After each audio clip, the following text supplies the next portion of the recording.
자, 우리가 앞 시간에서 부가가치세의 부속 서류를 공부했습니다. 부속 서류. 그래서 FAT 1급에서 부속 서류는 어제 우리가 확인했던 그 5가지 정도가 전부예요. 예, 부속 서류가. 하지만 이제 여러분이 나중에 이제 급수를 올려서 높은 급수에 가시게 되면 이 5가지만 있는 것이 아니라 요 밑에 빽빽하게 있습니다.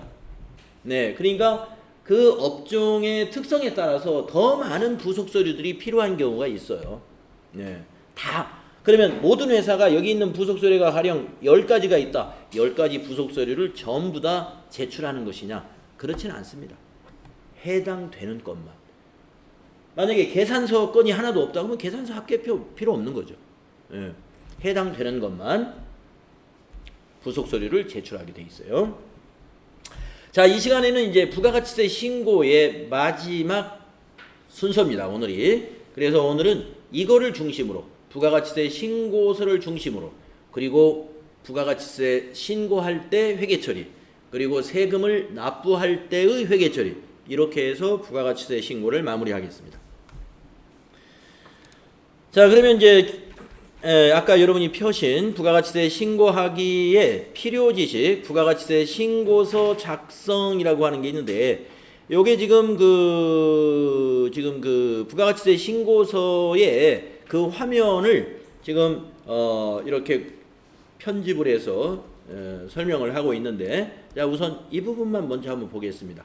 뭐 여러분도 이 부가가치세 신고서 이제 조금 이따 수행 내용을 통해서 보게 될 건데요. 자, 여기가 바로 뭐에 해당이 되냐면 과세표준과 매출세액이 표시되는 부분이 부가가치세 신고서의 맨 상단에 있어요. 그래가지고 과세와 영세로 나누죠. 그래서 과세 중에서 세금계산서 발급받은 것이 1번에 집계가 되고 그래서 여기 유형이 11번 과세가 여기에 집계가 된다 이거예요. 그 다음에 매입자 발행 세금계산서는 2번에 집계가 되는데 매입자 발행 세금계산서 제도라는 것은 매출자가 공급한 자가 공급한 사실이 있음에도 불구하고 우리 회사에 세금계산서 발행을 기피한다 이거예요. 그러면은 공급자보다 매입자가 훨씬 손해를 보죠. 왜냐하면은 공급받은 금액의 10%를 세액공제를 못 받으니까 만약에 1,000만 원짜리라면 100만 원을 그대로 손해보는 거예요. 그 100만 원 손해보고 가만히 있을 분이 있을까요? 그러니까 어떻게 해야 돼요? 그것을 구제하기 위한 제도가 있다 이거죠. 그래서 거래 명세서라든가 그 인수증이라든가 거래한 사실을 증명할 수 있는 서류를 가지고 내가 이천에서 만약에 사업을 한다 그러면 이천 세무서에 찾아가는 거예요. 그래서 공급자가 이 사람인데 이 회사인데 이런 사실이 있는데 세금계산서 발급을 지금 기피해서 우리가 매입세 공제를 못 받는 불이익이 있다. 그러면은 관할 세무서에서 그걸 확인합니다. 그런 사실이 있는가를 공급자가 있는 그 관할 세무서에 연락을 해서 그 공급자 관할 세무서에서 공급자에게 그걸 확인하는 절차를 거쳐요. 그래서 그런 사실이 있다. 그런데 그 지금 공급자가 어떤 특별한 이유 때문에 세금계산서 발급이 현재는 어려운 상태구나. 그걸 확인이 되면은 매입자가 직접 세금계산서를 발행을 해서 공제받을 수 있도록 해주는 거예요. 그래서 이 매입자 발행 세금계산서는 공급자 입장에서도 여기 있고 공급받는 자 여기 매입세액 안에도 있어요. 매입세액 안에도 매입자 발행 세금계산서가 13번에도 있죠. 13번과 2번에 있어요. 그러니까 여기 매입자 발행 세금계산서 2번에 집계된다는 건 뭘까요? 우리 회사가 발행을 안 했는데 우리 회사 거래처가 발행했다 이거예요. 그거 여기다 입력돼. 자, 그 다음에 신용카드 현금 영수증 여기 3번에 집계가 됩니다. 그리고 기타에는 건별이라는 것이 집계가 되는데 여러분 건별 매출 입력은 우리가 한 번도 안 했습니다. 네. 이 기회에 말씀을 드리면요. 건별 매출이라는 것은 저 위에 있는 세금계산서 발급도 아니고 신용카드 현금 영수증도 아닌 매출을 말합니다. 그러면 뭐가 있을까요? 우리가 도매를 하는 회사에서도 가끔은 소매가 있을 수 있죠. 개인들이 와서 사갈 수가 있어요. 그럴 때 개인이 세금계산서 해달라고 안 한단 말이죠. 사업자가 아니니까 필요 없으니까. 그리고 신용카드나 현금 영수증 이런 걸 신용카드로 결제 안 하면 신용카드 매출전표가 발생 안 할 것이고, 또 현금을 주고 샀는데 현금 영수증 필요 없대요. 예, 자기는 뭐 근로자도 아니고 뭐 세액공제 받을 것도 없으니까. 그러면은 아무 영수증 없이 그냥 팔 수밖에 없잖아요. 그게 건별입니다. 네, 아무 증빙 없이 팔았어도요, 재고 맞춰야 되잖아요. 재고. 판매로 떨어야 되겠죠. 그래서 14번 건별이라는 매출이 있어요. 증빙 없이 판매한 것들. 그 다음에 이제 영세라는 게 있는데, 영세의 5번 여기 있죠. 세금계산서 발급분. 이게 이제 내국 신용장이나 구매 확인서에 의해서 영세율을 세금계산서 발급으로 발행한 거 여기 집계가 됩니다. 그 다음에 기타는 세금계산서 없는 영세예요. 외국에 직접 수출한 거. 16번 유형이 여기에 해당이 돼요. 근데 우리 16번이나 12번 FAT 1급에는 시험은 안 나옵니다. 그래서 FAT 1급에서는 11번, 13번, 14번 11번, 13번, 17번 이 유형만 시험에 나오죠. 그러면 여기 13번이 여기 어디 있지? 13번은 면세 매출이잖아요. 면세 매출은 과세표준이 아니에요. 과세표준. 그러니까 면세 재화는 과표, 부가가치세의 과세표준이 아니기 때문에 이 부가가치세 신고서에서는 빠져요. 부가가치 신고서에는 안 나오고, 나중에 이제 제가 보여드릴게요. 과표에는 나옵니다. 과표라는 메뉴가 옆에 있는데, 일단 이렇게 보시고. 그래서 또 7번은 뭐냐? 애정신고 때 누락한 거 있으면 이때 여기 확정신고할 땐 여기다 입력을 합니다. 이거 입력을 수동으로 하는 게 아니라, 이 메인 매출 전표 입력할 때 애정신고 누락분으로 표시해서 입력을 하게 되면 여기 자동으로 반영이 돼요. 그 다음에 대손세액 가감이라는 것은 여러분 이론 때 우리 배웠죠? 대손이 발생하면은 그만큼의 세금을 감해줍니다. 돈을 못 받았으니까. 못 받았는데 세금을 미리 냈잖아요. 그러니까 나중에 감해줘요. 그것이 대손세액 가감제도입니다. 가라는 건 뭐냐? 대손세액 감을 받았는데 다시 받게 됐어요. 그러면 그때는 여기 플러스로 입력을 하게 됩니다. 자, 이렇게 해서 매출세액의 합계가 9번에 집계가 됩니다. 그 다음에 매입세액이 여기 나오죠. 세금계산서 수치분에 대해서 일반 매입과 고정자산 매입. 네. 그래서 일반 매입하면은 거기 보시다시피 51번 과세 매입, 52번 영세 매입, 54번 불공 매입 중에서 고정자산은 제외한 것이 여기에 있게 됩니다.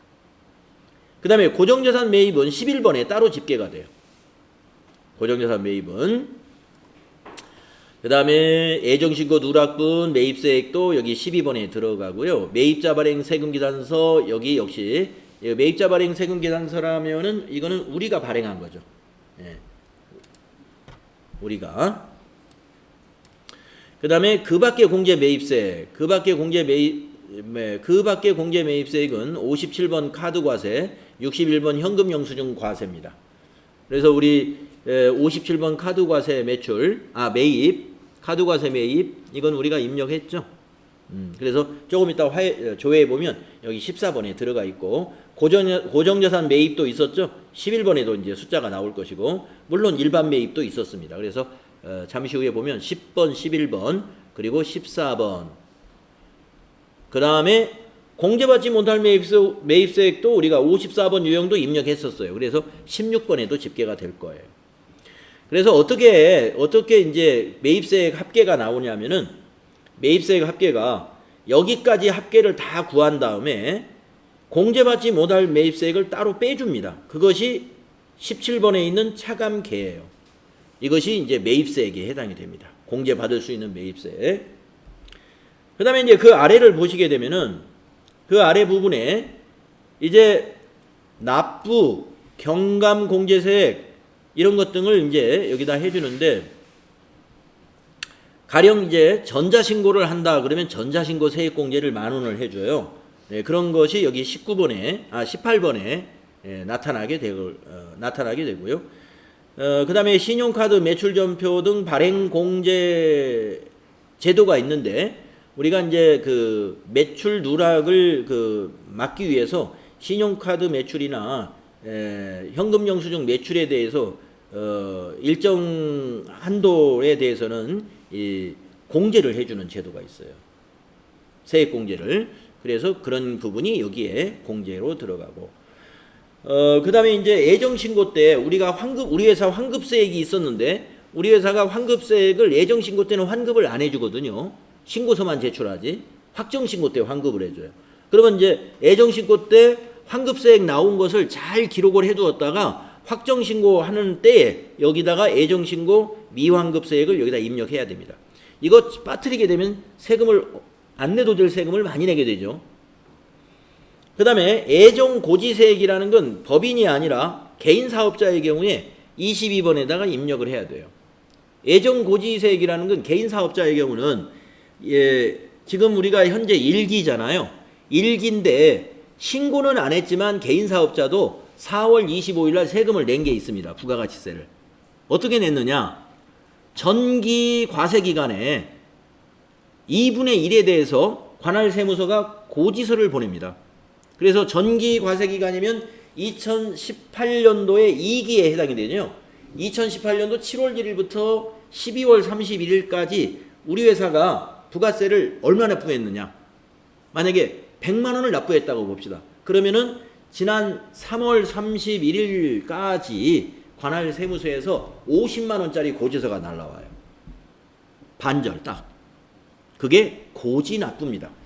그래서 여기 예정고지액을 여기다 우리가 예정고지서 나온 대로 만약에 50만 원 납부했다 그러면 여기다 꼭 입력해야 돼. 이거 자동으로 반영되는 게 없어요. 예. 우리가 예정고지 납부했다는 걸 잘 기억했다가 신고하는 날 여기다 입력해가지고 빼야 됩니다. 예. 이런 것 등 또는 이제 여러 가지 특례 기준에 의해서 매입자가 기납부한 세액들이 있다든가 이런 것들 여기다 다 빼고요. 그 다음에 마지막으로 가산세도 여기다 입력을 하게 됩니다. 여기를 이제 더블 클릭하게 되면 가산세 입력하는 보조창이 따로 나와요.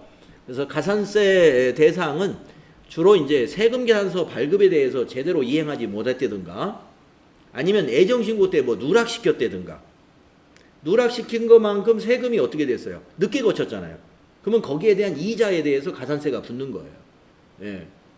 또 세금계산서를 제때 발급을 안 했다든가 이런 것들 세금계산서 지연 발급 또는 미발급 그런 것들에 대해서 가산세 신고를 스스로 계산해야 돼요. 가산세를 관할세무서나 국세청에서 계산해가지고 가산세 얼마입니다 이렇게 징수하는 게 아니라 우리가 신고하면서 스스로 계산을 합니다. 그런데 이 가산세 스스로 계산하는 작업을 해야 되는데 우리 FAT 1급에서는 가산세는 평가를 안 해요. 네.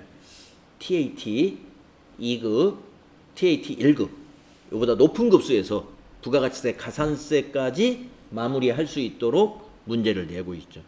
네. 자, 그렇게 하면은 이제 이 부가가치세 신고서에 최종적으로 납부해야 될 세액이 밑에 나옵니다.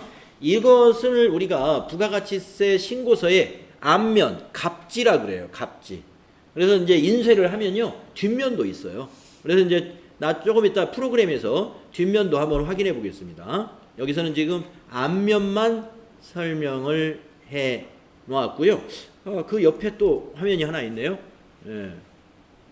예, 아까 여기 그 밖에 공제 매입세액이 전자신고 시에 그 공제 내역들 입력한다 그랬죠. 여기다가 입력을 하면은 여기다 입력하면 그게 이쪽에 자동으로 반영이 돼요. 네. 전자신고 세액 공제 여기 있네요. 여기다 10,000원 입력하면 그것이 이쪽에 자동 반영된다. 그걸 지금 화살표로 표시한 겁니다. 자, 나중에 프로그램에서 다시 확인해 보도록 하겠습니다. 자, 그 정도 설명 들으시고 자, 이제 다음 페이지에 가서 부가가치세 관련 계정의 정리분계를 알아보겠습니다. 이 정리분계 NCS 평가 문제로 한 문제 냈습니다. 그리고 이 정리분계는 자격시험에 이번 시험에 안 나왔으면 다음 시험에는 반드시 나옵니다. 네, 부가가치세 문제로 나와요. 정리분계는 한 문제가 꼭 끼인다는 거. 한 문제가. 그러니까 이건 뭐 뒤에서 이제 여러분들 모의고사 기출문제 많이 풀겠습니다만은 그때 또 많이 훈련이 될 거예요. 네. 자, 한번 읽어보겠습니다. 부가가치세 매출세액, 즉 부가세 애수금에서 매입세액, 즉 부가세 대급금을 차감한 금액을 납부하며, 이게 부가가치세 납부액 계산이 이렇게 된단 말이에요. 그래서 부가가치세 기간 종료일, 법인 같으면은 예정신고기간 3월 31일, 확정신고기간 6월 30일, 또 2기 예정 과세기간의 종료일 9월 30일, 또 2기 확정 과세기간의 종료일인 12월 31일, 법인 기준으로 하면 1년에 4번 정리분계를 하게 됩니다. 법인이 아닌 개인 사업자는 6월 30일과 12월 31일 1년에 2번 정리분계를 하게 되는 것이죠. 그래서 매출세액과 매입세액을 정리하는 분계를 하고 차액을 미지급세금 또는 환급받는 기업은 미수금으로 분계를 한다. 납부해야 될 세금이 있으면 미지급세금, 환급받아야 될 세금이 있으면 미수금, 둘 중에 하나예요. 자, 그러면 밑에 분계 내용을 자세히 보겠습니다. 자, 납부세액인 경우를 한번 보죠. 납부세액인 경우. 자, 우리는 지금 이 메인 매출 자료를요 7월부터 9월로 입력했어요. 우리 앞에서 입력한 게 전부 다 7월부터 9월. 그렇기 때문에 2기 예정 9월 30일자로 아마 실습 문제가 나오겠죠. 요 밑에서 이제 할 때. 자, 정리분계하는 방법. 차변의 부가세 예수금. 이 3개월 동안에 부가세 예수금을 모두 확인해 가지고 차변에 기록해야 돼. 부채 감소. 우리가 매출이 일어날 때 부가세 예수금 대변에 부채 증가시켰죠. 정리는 반대쪽으로 가요. 차변의 부가세 예수금. 또 대변의 부가세 대급금입니다. 우리가 매입을 할 때 우리 회사가 부담한 매입세액을 차변의 부가세 대급금으로 자산 처리했죠. 정리분계할 때는 대변의 자산 감소. 이게 자산 감소. 자감. 요건 부채 감소. 예, 부감이라고 그냥 쓰겠습니다. 자, 그러면은 미지급 세금이 나왔다는 건 뭐예요? 애수금이 더 많았다는 것이죠. 애수금이 더 크면 납부할 세액이 발생하는 거예요. 그런데 우리가 지금 9월 30일에 정리를 한다 그러면 9월 30일 날은 회계 처리만 하지 실제 납부를 안 합니다. 납부는 25일 날, 다음 달 25일 날 납부를 해요. 그래서 25일간은 우리가 이게 부채가 돼요. 그 부채 개정 과목은 미지급금이 아니라 미지급금하고 아주 유사하죠. 미지급세금. 네, 미지급금과 아주 유사한 개정 과목이에요. 미지급세금. 부채 증가죠. 네, 납부할 세액이 있으면 이날 부채가 증가하게 됩니다. 그러면 밑에 자비익은 뭐냐? 네, 전자신고 때. 전자신고 세액공제라는 걸 해줘요. 전자신고 세액공제. 네. 그러면 그거를 보통 회사들은 자비익으로 처리합니다. 그럼 미지급 세금에서 그만 10,000원이 빠지는 거예요. 그래서 10,000원을 자비익으로 처리하니까 수익 발생이죠. 수익 발생. 자, 이렇게 정리분계합니다. 그 다음에 이제 9월 30일 날 정리분계했으면 요 납부는 언제 할까요? 10월 25일 날 납부합니다. 납부가 9월 30일 날 정리분계했으면 납부는 다음 달 25일까지 신고서하고 납부를 해야 돼요. 신고서 제출하면서. 세무서의 신고서는 10월 20일 날 제출했더라도 납부는 25일까지만 하면 돼요. 근데 대개 신고서 제출하는 날 납부도 같이 합니다. 자, 그러면 납부 때는 어떻게 하느냐? 자, 이 미지급 세금은 어떻게 해요? 이제 부채 감소죠? 그러니까 차변에 와야죠. 미지급 세금 부채 감소 차변에. 대변에 현금으로 납부했나 봐요. 대변에 현금. 보통예금에서 이체 납부했다면 보통예금이 되겠죠. 그래서 납부시는 이렇게 됩니다. 자, 그 밑에는 환급인 경우입니다. 환급인 경우는 이 미지급 세금 대신에 미수금이 차변에 와요. 환급을 받는다는 얘기는 부가세 애수금이 부가세 대급금보다 작다는 거예요. 부가세 대급금이 더 크다는 거예요. 자, 부가세 대급금, 이게 우리가 매입세액입니다. 매입세액이 10만 원. 근데 부가세 애수금, 이건 매출 거래처에서 받은 세금이 9만 원이라고 봅시다. 그럼 만 원이 매입세액이 더 크죠. 그래서 우리가 납부한 세액이 더 크니까 나라로부터 받아야 돼요. 만 원을. 그래서 만 원이 미수금 처리합니다. 이때 거래처는 관할 세무서가 거래처예요. 미수금. 자비익이 있으면 여기 자비익. 이건 이제 그 전자신고 세액공제가 있으면 자비익 처리하면 돼요. 없으면 요즘은 전자신고를 많이 하니까 대부분 다 전자신고 세액공제를 받겠죠. 예. 근데 전자신고가 여러 가지 어떤 그 전산 그 시스템 사정 때문에 못하는 경우도 있어요. 예. 그러면은 전부 더전 프로그램에 입력한 그런 내용을 토대로 해서 전부 출력을 해가지고 방문해서 신고를 할 수도 있습니다. 자, 그 다음에 환급을 받습니다. 자, 환급은 언제 받느냐? 10월 25일 날 받는 게 아니라 10월 25일 날 신고하잖아요. 이렇습니다. 환급세액이 있습니다 하면서 신고하겠죠? 예. 그런데 예정신고 때는 환급 안 해줘요. 10월 25일은 이게 예정신고 기간이에요. 그냥 환급세액이 있다는 거 신고만 해주는 거예요. 일반적으로 환급 안 해줍니다. 그래서 환급세액을 잘 메모해놨다가 나중에 확정신고를 언제 해요? 1월 25일 날, 다음에 1월 25일 날 신고하죠? 이때 10월 25일 날 환급세액 빼 나머지만 납부를 하면 돼요.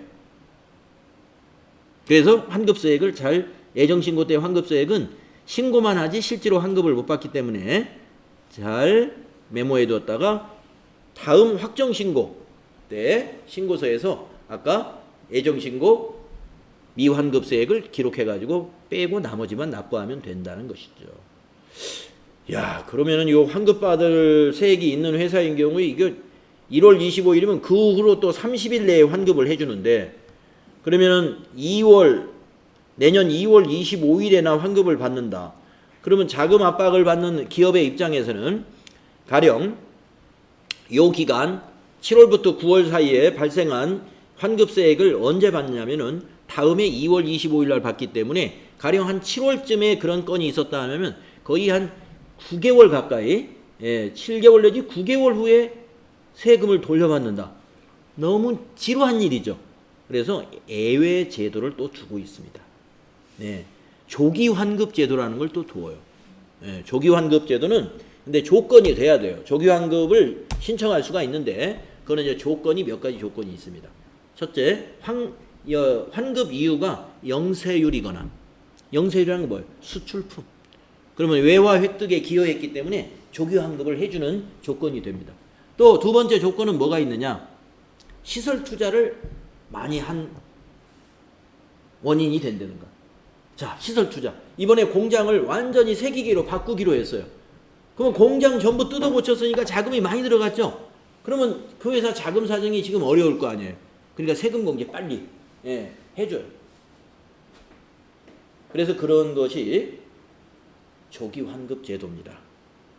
조기 환급 제도. 그래서 그런 사유가 있을 때는 조기 환급을 받을 수가 있어요. 그 원칙에 따라서 환급을 받는데 너무 길어지니까. 자, 그래서 이 분계 아주 중요합니다. 시험에 이건 거의 100% 나와요. LCS 평가 때도 나오고 그 다음에 여러분들 실제 자격시험에도 나온다. 자, 그러면 밑에 수행 내용 한번 해보도록 하겠습니다.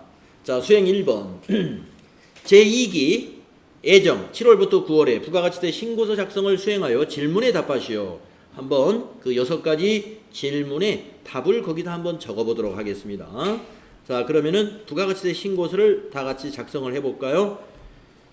자, 여러분 여기 부가가치세 1번이라는 곳에 첫 번째 메뉴가 부가가치세 신고서입니다. 한번 클릭을 해보십시오.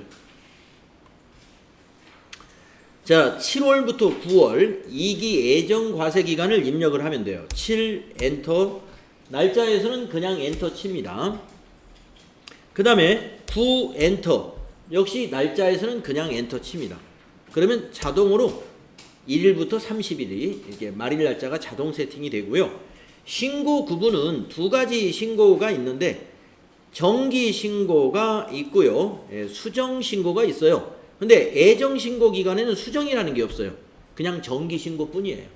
그럼 선생님 애정 신고 때 빠뜨린 게 있으면 수정을 어떻게 하죠? 확정 신고 때 포함해서 신고하면 돼요. 7월부터 9월 사이에 거래건이 있었는데 내가 뭘 실수해가지고 빼먹었어요.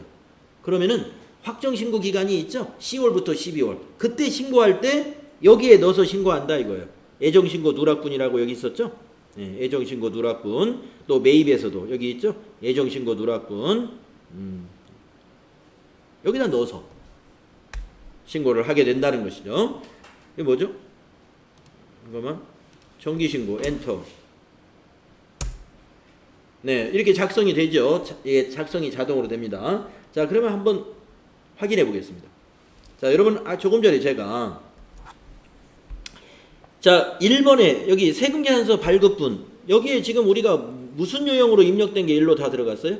11번 과세 매출로 입력한 게 지금 1억 1천만 원에 세금 1,100이에요. 11번밖에 우리 입력하지 않았어요. 그 다음에 13번 문제 나왔죠? 근데 13번은 여기 없어요. 그러면 어디에 있느냐? 13번은 여기 과표라고 하는 메뉴가 이쪽에 있는데 이거 한번 눌러보십시오. 과표. 부가가치세 신고서의 과세 표준에는 안 나타나지만 여기 과표라는 걸 눌러보시면 면세 계산서 발급액이라고 있어요. 면세 수익금액 안에 여기 84번에 보시면 여기 도소매업 의류라는 것으로 면세 수입 금액이 40만 원이 있다는 거예요. 면세로 한 수입이 그게 뭐예요? 13번 매출이라는 겁니다. 13번 매출 40만 원. 그 밑에 85번에 있는 계산서 수취 금액은 우리가 발행한 게 아니라 매입이에요. 면세 매입. 그러니까 여기 30만 원은 뭐였냐면 53번. 여러분 무슨 회계학원에서 교육받은 거 있었죠? 그 거래. 그게 일로 들어갔고 그 위에 40만 원은 여러분 패션 잡지 판매한 거 있었죠? 그게 일로 들어간 거예요. 그러니까 요 40만 원은 13번 면세 유형인데 이거는 여기에 과세 표준에 안 들어간다 하는 겁니다. 별도로 과세 표준 명세라고 해서 이 부분이 부가가치세 신고서의 뒷면에 나와요. 인쇄하면. 자, 거기서 과표에서 확인해 봤습니다. 자, 그 다음에 그러면 여기 신용카드 현금 영수증에 들어간 여기 15만 원에 15,000원 이건 몇 번이 여기에 집계가 됐을까요? 17번 카드 과세. 그래서 오상식에게 남성 바지 한 벌을 카드로 매출했다라는 거래 여러분 기억 아마 나실 거예요. 그 부분이 여기 3번에 집계되는 거예요.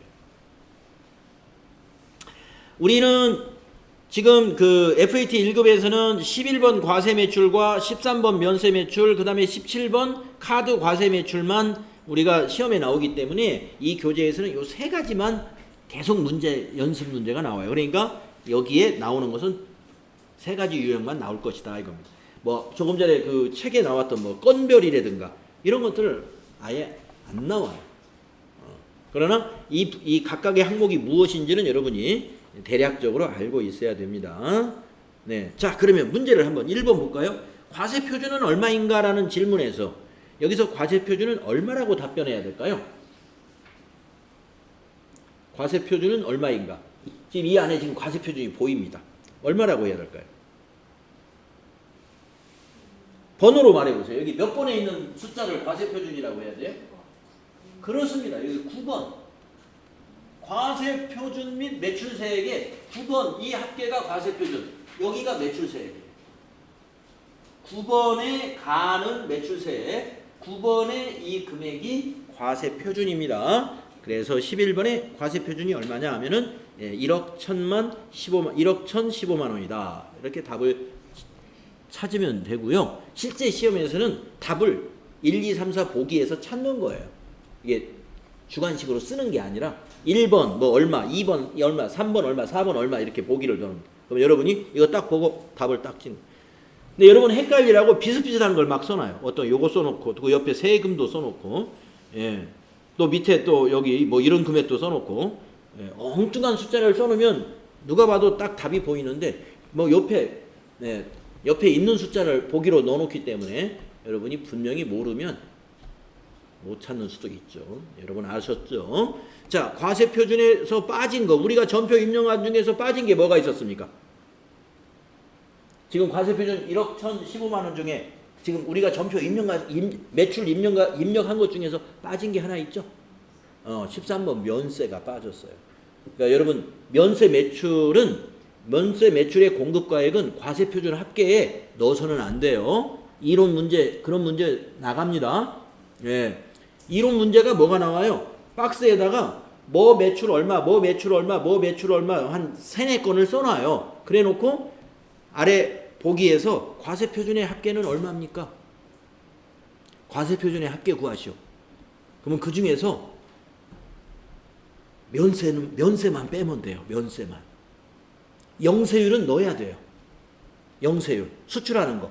여기 수출은 지금 여기서 우리가 수출권에 대해서 입력을 안 했으니까 시험에 안 나와서 안 했으니까 그러지만 여기 영세 들어있죠? 예, 수출은 여기 들어가요. 그래서 수출품 매출이다 하면은 과세표준에는 들어간다. 그러나 면세 매출 과세표준 아니다. 아시겠죠? 그 다음에 2번 풀어봅시다. 부가가치세 매출세액은 얼마냐? 그 바로 옆에 있네요. 가번에 있는 거 1,100, 15,000원. 그 다음에 3번 공제 가능한 부가가치세 매입세액은 얼마요? 이랬습니다. 공제 가능한 부가가치세 매입세액. 자, 여기서 한번 찾아봅시다. 몇 번에 있습니까? 지금 매입세액 이 안에 이 부분에 있는데 이 매입세액은 지금 여기 10-1번부터 10번부터가 매입세액이에요. 4번? 14번. 이게 공제 가능한 건가요? 그 밖에 공제 매입세액이라는데? 그렇습니다. 자, 17번이 뭐냐면 15번에서 16번을 뺀 거예요. 자, 15번이 합계인데 10 빼기 10-1 더하기 11 더하기 12 더하기 13 더하기 14입니다. 자, 12 일반 매입 빼기 10-1 이 중에서 수출기업 수입 분납부 유예에 관한 것을 빼준다는 거죠. 그리고 고정자산 매입 더하고 고정자산 매입 더하고 11번 그 다음에 애정신고 누락분 더하고 그 다음에 그 밖에 매입자 발행 세금계산서 더하고 그 다음에 그 밖에 공제매입세액 더하고 거기에서 공제받지 못할 매입세액을 빼주는 거예요. 그러니까 총 매입세액이 우리가 인정한 게 8,015만 원이었어요. 아, 매입세액이란다. 매입 공급가액이. 그러니까 매입세액으로는 801만 5천 원이었습니다. 그런데 공제받지 못할 매입세액이 253만 5천 원이었어요. 그래서 공제 가능한 매입세액은 여기죠. 17번에 4번 548만 원이다. 그래서 3번의 답은 공제 가능한 매입세액은 17번에 4번에 있다 이겁니다. 요거 548만 원. 그러면 여기서 한번 질문 한번 해볼게요. 이게 뭘까요? 여기 14번에 있는 거. 그 밖에 공제 매입세. 우리 그 유형으로는 뭘까요, 이게? 자, 51번 과세 매입. 요거 세금계산서 수치분이니까 여기 10번에 들어 있겠죠. 예. 그 밖에 공제 매입세금이 뭘까요? 60만 원짜리. 공급가액 60에 세금 6만 원짜리.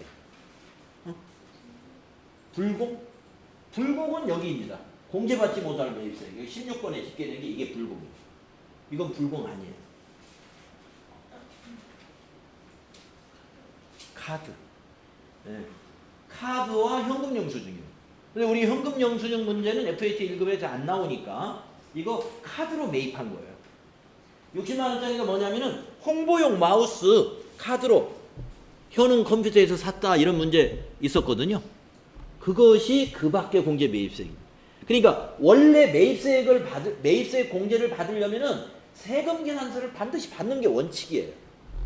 세금 계산서를 받아야 매입세 공제해 주는데 당분간 현금 영수증과 신용카드 매출 전표에도 업무상 지출했다고 한다면 매입세 공제해 주겠다. 그래서 이걸 그 밖의 공제 매입세액이라고 기타 매입세액으로 빼주는 거예요. 아시겠죠? 그러니까 우리가 매입세 공제를 받는 건 우리 부가가치세법에서는 원칙상 세금 영수증인 세금 계산서를 반드시 받아야 됩니다. 받아야 되는데 세금 계산서를 발급받지 못할 수도 있는데 그때 추가로 인정해 주는 것이 신용카드 매출전표하고 현금 영수증인데 그 신용카드 매출전표와 현금 영수증도 어느 사업자가 발행을 해야 돼요?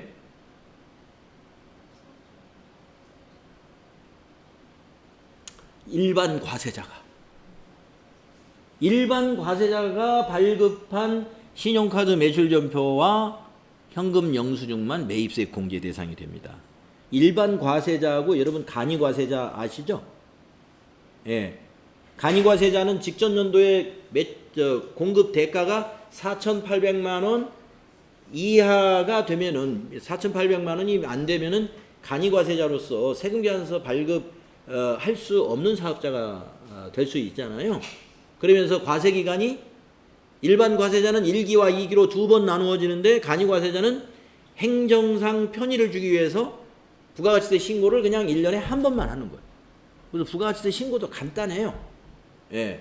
우리 일반 과세자처럼 매출세액 빼기 매입세액 이런 식으로 하는 게 아니라 총 매출액, 공급 대가에서 그 업종의 부가가치율이라는 게 있어요. 그걸 정부가 정해놨어. 그래서 만약에 이 회사의 부가가치율은 30%다 그러면 매출액이 5천만 원 발생했다 그러면 5천만 원에다 곱하기 30% 그러면 3, 55, 1,500만 원이죠. 1,500만 원에 부가세 10%를 매기는 거예요. 그럼 150만 원. 예. 그걸 그냥 납부세액으로 계산합니다. 그러니까 일반 과세자처럼 매입세액, 매출세액을 전부 모아서 차감해가지고 납부하는 방식이 아니에요. 자, 그게 간이과세자예요. 간이과세자가 발급한 신용카드 매출전표는 비용으로 인정은 해주지만 세액공제는 못 받습니다. 부가가치세 세액공제 못 받아요. 그러니까 매입 매출전표에 아예 입력을 해서는 안 돼요. 간이과세자로 받은 거는. 자, 그 다음 문제 풀어보고 자 4번 차가감 납부할 세액은 어디에 있죠? 차가감 납부할 세액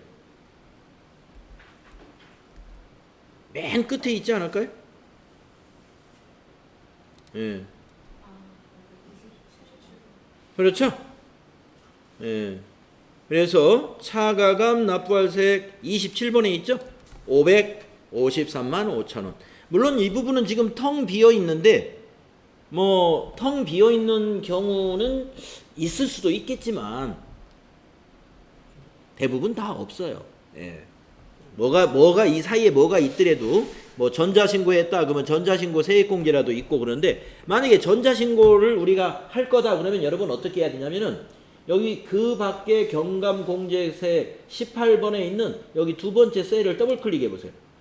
여기를 더블 클릭하면 그 밖에 경감공제세액의 항목이 54번부터 63번까지 59번까지 쭉 있습니다. 전자신고 세액공제, 전자세금 발급 세액공제. 근데 이 55번 전자세금 계산서 발급 세액공제는 과거에 있다가 지금은 없어졌어요. 전자세금 계산서를 보급하기 위해서 이 제도를 도입을 했다가 지금은 전자세금 계산서는 편리하니까 다들 씁니다. 이제 다 보급이 잘 되었기 때문에 이 제도는 없어졌어요. 그러니까 아직 지금 양식이 남아 있는 거죠. 택시 운송 사업자 경감 세액공제가 있고 대리납부 세액공제가 있고 현금 영수증 사업자 세액공제가 있어요. 그래서 이런 것 등 기타 그 밖에 경감할 공제세액 중에서 주로 시험에 많이 나오는 것은 맨 위에 54번. 예, 가장 많은 기업들이 다 혜택을 보고 있는 10,000원짜리. 이게 10,000원이에요. 예, 여기다 10,000원을 입력하면 돼. 만약에 전자신고 할 거다 그러면 여기다 10,000원을 입력을 한번 해볼까요? 이렇게 입력을 하고 이 창을 엔터를 친 다음에, 엔터를 안 치면 안 돼. 10,000원 입력하고 엔터 친 다음에 닫아보면 이 안에 딱 들어가죠. 예, 그러면 여기서 10,000원이 줄어들었어요. 차가감 납부할 세액에서. 자, 우리는 전자신고 한다는 말이 없었나요? 예, 뭐 넣어놔도 상관이 없습니다. 나중에 지우면 되니까. 자, 그 다음에 5번에 공제받지 못할 매입세액은 얼마요? 이랬습니다. 공제받지 못할 매입세액 아까 여러분 확인했죠. 요거 16번에 있는 요 금액 253만 5천. 이게 공제받지 못할 매입세액. 그 다음에 6번 고정자산 관련 매입세액, 고정자산 관련 매입세금 계산서 매입세액은 얼마요? 그랬습니다. 자, 고정자산 관련 매입 과세표준이고 이게 세금입니다. 11번에 있죠? 요거. 예. 고정자산 관련 매입세금 계산서의 매입세액은 262만 원이다. 예. 그래서 우리가 여러분이 그 부가가치세 신고 업무를 하려고 한다 그러면은 가장 이 부가가치세 신고서 갑지 앞면에 있는 이 항목이 어떤 항목이 있는가를 잘 학습해 둬야 됩니다. 자, 그러면 앞면과 뒷면이 있다고 그랬죠. 한번 출력을 인쇄를 눌러서 뒷면까지 한번 보도록 하겠습니다. 자, 위에 있는 인쇄 한번 눌러볼까요? 네. 자, 여기 작성되는 게 보시면 밑에 네, 여기 2페이지가 있죠. 자, 2페이지 그 옆에 화살표 여기 눌러보시면 2페이지가 나와요. 이게 뒷면이에요. 예. 뒷면에서 보시면 애정신고 누락분 명세가 따로 나오죠. 또 그 밖에 공제 매입세액의 명세, 그 다음에 공제받지 못할 매입세액의 명세, 경감세액 명세, 가산세 명세, 면세사업 수익금액 아까 60만원짜리 있었던 거, 40만원짜리 있었던 거, 예. 계산서 발급 수취한 거, 예. 이런 것들 조금 전에 과표에서 봤던 그 부분이 예. 부가가치세 신고서 뒷면에 인쇄가 되는 것이고요. 예. 여기서 보면은 위에 상단에 자동으로 애정신고니까 애정에 체크가 되는 거고, 만약에 기간을 10월 1일부터 12월 31일로 작성했다면은 여기 확정란에 체크가 됐겠죠. 부가가치세 신고서는 애정과 확정이 나누어지고요. 그 다음에 기한 후 과세 표준 신고서라는 게 있어요. 기한 후 신고라는 건 뭐냐면 기한을 놓쳐버린 겁니다. 네. 예를 들어서 법인인데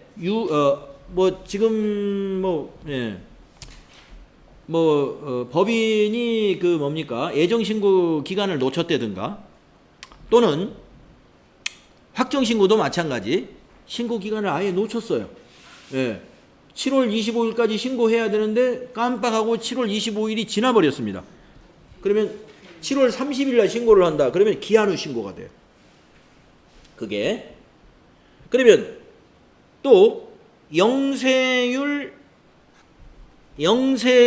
등 조기 환급이라는 게 뭐냐? 아까 우리가 환급제도 중에 일반적인 환급은 그렇게 기간이 늘어진다고 그랬죠. 그런데 아까 영세율이라든가 또는 시설 투자를 새로 했다든가 이런 경우는 자금 운용상의 문제가 있기 때문에 세액 공제를 빨리 해줍니다. 이럴 때는 과세 기간을 말이죠. 신고 기간을 지켜서 신고할 필요가 없어요. 매월 신고를 할 수도 있어요. 매월. 그리고 2달치를 모아서 신고를 할 수 있어요. 그래서 영세율 등 조기환급의 신고는 과세 기간이 없다. 매월 신고도 가능하고 2달치씩 모아서도 매 2월씩도 신고를 한다. 이렇게 되어 있습니다. 그러면 왜 3개월은 없느냐? 3개월씩 하는 건 애정신고가 있으니까. 3개월씩 하는 거 애정신고니까. 매월 또는 매 2월.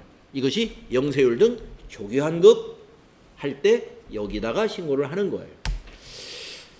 자, 그래서 부가가치세 신고서 이와 같이 여러분 좀 보실 수가 있어야 되겠습니다. 자, 잠시 쉬었다가 다음 과제 수행하도록 하겠습니다.